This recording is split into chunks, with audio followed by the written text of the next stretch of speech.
Hello everyone, welcome to Microsoft Office Tutorials P9H. இப்போ நம்ம இங்கே செக் பாக்ஸ் இருக்குது. செக் பாக்ஸ் வரணும் இந்த range of செல்ஸில்.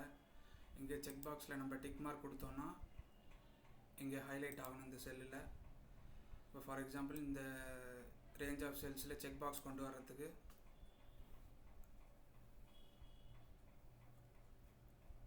Alt NCB check box வந்தாச்சு. இப்போ ஃபார் எக்ஸாம்பிள் இந்த ரேஞ்சில் நம்மளுக்கு ஹைலைட் ஆகணும்னா இந்த ரேஞ்சில் கண்ட்ரோல் ஷிஃப்ட் டவுன் ஆரோ கொடுத்து கம்ப்ளீட் ரேஞ்சை செலக்ட் பண்ணிவிட்டு ஹோம் டேப்பில் கண்டிஷனல் ஃபார்மேட்டிங், அதில் நியூ ரூல் யூஸ் அ ஃபார்முலா.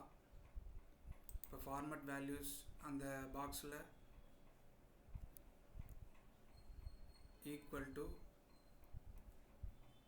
இந்த செல் செக் பாக்ஸ் இருக்கக்கூடிய அந்த செல் F4 கொடுத்து ரிப்பீட்டிவாக கொடுத்தோம்னா cell reference types of cell reference change ஆகும். இப்போ ஏன்ற காலம் மட்டும் லாக் ஆகணும்.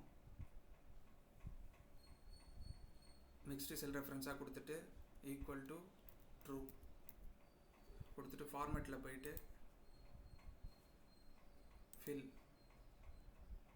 ஃபில்லில் ஒரு கலர் சூஸ் பண்ணிக்கலாம். சூஸ் பண்ணிவிட்டு ஓகே கொடுத்துடலாம். சூஸ் பண்ணிவிட்டு ஃபாண்ட்டில் போயிட்டு ஸ்ட்ரைக் த்ரூ கொடுத்துடலாம். இப்போ ஓகே கொடுத்துட்டு மறுபடியும் ஓகே கொடுத்தோம்னா இப்போ அப்ளை ஆகிடுச்சு. இப்போ ஃபார் எக்ஸாம்பிள் இங்கே வந்து நம்ம டிக் மார்க் கொடுக்குறோன்னா ஹைலைட் ஆகும். டிக் மார்க் எடுத்து விட்டுட்டோம்னா ஹைலைட் ஆகாது.